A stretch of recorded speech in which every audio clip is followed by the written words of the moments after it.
नमस्कार। आज का हमारा विषय ना काफी दिलचस्प है।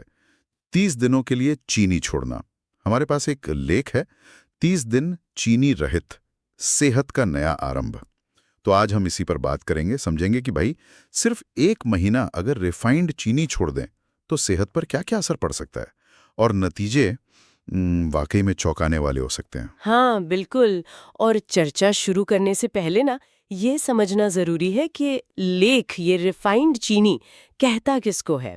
तो स्रोत बताता है कि ये गन्ने से बनी मतलब प्रोसेस्ड चीज़ है। इसे साफ करने में केमिकल्स लगते हैं और इसमें पोषक तत्व तो होते ही नहीं, ज़ीरो, सिर्फ कैलोरीज होती हैं। और लेख के मुताबिक यही खाली कैलोरीज शरीर में सूजन, वजन बढ़ना, हार्मोन्स की गड़बड़ी, डायबिटीज, यहाँ तक कि दिल की बीमारियों की जड़ बन सकती हैं। तो फिर सवाल ये उठता है कि 30 दिन ही क्यों? मतलब इस 30 दिन में ऐसा क्या खास है? लेख इस बारे में कुछ कहता है? हाँ, कहता है। लेख का तर्क ये है कि देखिए, कोई भी आदत बदलने या बनाने में ना करीब 21 से 30 दिन मतलब लगभग 1 महीना लग जाता है। तो 1 महीना जब आप चीनी से परहेज करते हैं तो आपका शरीर तो खैर उसको अपनाता ही है, पर आपका मन भी उस बदलाव के लिए तैयार हो जाता है। इससे होता यह है कि एक स्वस्थ खानपान की ना एक नई आदत की नींव पड़ सकती है। तो ये सिर्फ बॉडी का डिटॉक्स नहीं है, ये एक तरह से मेंटल रिकंडीशनिंग भी है। ये बात दिलचस्प है कि ये सिर्फ शरीर की नहीं बल्कि मन की आदत बदलने की भी बात है। अच्छा, तो फायदों पर आते हैं। लेख में सबसे पहले वजन पर असर की बात है। ये कैसे होता है? हाँ, तो स्रोत के अनुसार जब हम चीनी खाना बंद करते हैं तो ब्लड शुगर का लेवल ना वो अचानक से ऊपर नीचे नहीं होता, वो स्थिर रहता है। इससे शरीर को बार बार वो शुगर की क्रेविंग नहीं होती एनर्जी के लिए। और फिर शरीर क्या करता है, वो जमा हुई चर्बी को इस्तेमाल करना शुरू कर देता है। लेख यही बताता है कि इसी वजह से धीरे धीरे वजन, खासकर पेट के आसपास की चर्बी, वो कम होने लगती है। और वो एनर्जी वाली बात, ये तो मैंने खुद भी महसूस किया है। अक्सर मीठा खाओ तो थोड़ी देर में सुस्ती सी आ जाती है। लेख कहता है चीनी छोड़ने पर दिन भर एनर्जी लेवल एक जैसा बना रहता है। कमाल है, ये कैसे होता है? बिल्कुल, वो जो सुस्ती है ना, वो असल में ब्लड शुगर के तेजी से गिरने की वजह से होती है। एकदम से स्पाइक हुआ, फिर क्रैश। जब आप चीनी नहीं खाते और मतलब प्राकृतिक आहार लेते हैं तो एनर्जी धीरे धीरे रिलीज होती है, स्टेबल रहती है, तो दिन भर ताजगी बनी रहती है। वो अचानक वाला एनर्जी क्रैश नहीं होता। लेख में इस बात पर काफी जोर दिया गया है।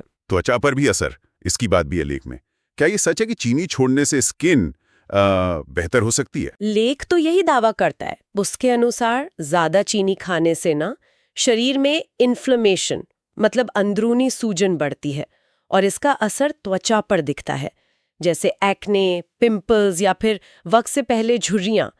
तो 30 दिन जब चीनी से दूरी बनाते हैं तो ये इन्फ्लेमेशन कम होती है। नतीजा, त्वचा साफ हो सकती है और उस पर एक आप कह सकते हैं नेचुरल ग्लो आ सकता है। ये तो वाकई कमाल है। अच्छा, शारीरिक फायदों के अलावा लेख मानसिक स्थिति पर भी असर की बात कर रहा है। मूड स्विंग्स का चीनी से क्या कनेक्शन है भला? कनेक्शन है। स्रोत बताता है कि चीनी जो है ना वो दिमाग के रिवॉर्ड सेंटर को उत्तेजित करती है, बिल्कुल वैसे ही जैसे कुछ नशे वाली चीजें करती हैं। इससे थोड़ी देर के लिए तो अच्छा लगता है, लेकिन जब असर खत्म होता है तो चिड़चिड़ापन या उदासी महसूस हो सकती है। इसे ही शुगर क्रैश कहते हैं। तो जब आप चीनी छोड़ते हैं तो ये मूड का उतार चढ़ाव कम होता है, मूड स्टेबल रहता है और एक मानसिक शांति का अनुभव हो सकता है। लेख में तो पॉजिटिव महसूस करने तक का जिक्र है। और दिल की सेहत, इसका भी जिक्र है। क्या चीनी छोड़ने का असर इस पर भी पड़ता है? हाँ हाँ, बिल्कुल। लेख के अनुसार ये बहुत अहम है। ज्यादा चीनी खाने से खून में ट्राइग्लिसराइड्स और जो बैड कोलेस्ट्रॉल होता है ना, एलडीएल, उसका लेवल बढ़ सकता है। ये दिल के लिए अच्छा नहीं है। तो चीनी छोड़ने से इन्हें कंट्रोल करने में मदद मिलती है, ब्लड प्रेशर बेहतर हो सकता है और नतीजा ये कि दिल की बीमारियों का खतरा कम हो सकता है।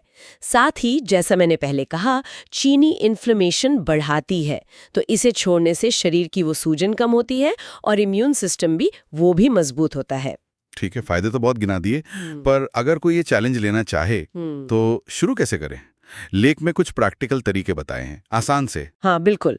लेख कुछ आसान कदम बताता है। देखें, पहला तो ये कि घर से पैकेट वाली मीठी चीजें हटा दें, कुकीज, सोडा, मीठे सॉस वगैरह। दूसरा, जब भी कुछ खरीदें, लेबल ध्यान से पढ़ें। Sugar, high fructose corn syrup, glucose, sucrose, ऐसे नामों से बचें, इनमें छिपी चीनी होती है। तीसरा, चीनी की जगह अगर मीठा चाहिए ही तो प्राकृतिक मिठास यूज करें, जैसे स्टीविया, थोड़ा सा शहद, गुड़ या खजूर, पर ध्यान रहे कम मात्रा में। चौथा, जब मीठा खाने का तेज मन करे तो ताज़े फल खा लें, सेब, अमरूद, बेरीज, ये बेहतर विकल्प हैं। और पांचवा, खूब पानी पिएं, इससे शरीर को डिटॉक्स होने में मदद मिलती है। और 30 दिन पूरे हो गए, उसके बाद क्या? क्या लोग वापस पुरानी आदतों पर चले जाते हैं? लेख इस बारे में कुछ कहता है? कहता है, लेख के मुताबिक ये अनुभव काफी रोचक हो सकता है। 30 दिन बाद ना आपकी जो टेस्ट बड्स हैं वो ज्यादा संवेदनशील हो जाती हैं। मतलब जो चीजें पहले आपको शायद कम मीठी लगती थीं वो अब ज्यादा मीठी लग सकती हैं, और हो सकता है कि बहुत ज्यादा मीठी चीजें खाने का मन ही ना करे, पुराना टेस्ट शायद उतना अच्छा ना लगे। और सबसे बड़ी बात पता है क्या है? एक चैलेंज पूरा करने से जो कॉन्फिडेंस आता है ना, वो आपको सेहत से जुड़े दूसरे अच्छे फैसले लेने के लिए भी मोटिवेट कर सकता है। तो कुल मिला के लेख का सार यही है कि भी 30 दिन चीनी छोड़ना, ये सुनने में भले ही एक छोटा कदम लगे, पर इसके फायदे काफी गहरे हो सकते हैं, शारीरिक भी, मानसिक भी और भावनात्मक भी। ये सिर्फ वजन घटाने या स्किन सुधारने तक ही सीमित नहीं है, ये तो सेहत को देखने का एक नया नजरिया दे सकता है। ये अनुभव हमें सिखाता है कि हमारे खानपान में किए गए छोटे छोटे बदलाव भी कितने शक्तिशाली साबित हो सकते हैं। और इसी सोच के साथ हम श्रोताओं के लिए एक सवाल छोड़ जाते हैं। सोचिएगा इस पर कि चीनी के अलावा हमारे रोज के खानपान में ऐसा और कौन सा एक छोटा सा बदलाव हो सकता है जिसका हमारी सेहत पर इसी तरह का बड़ा और शायद अनपेक्षित असर पड़े।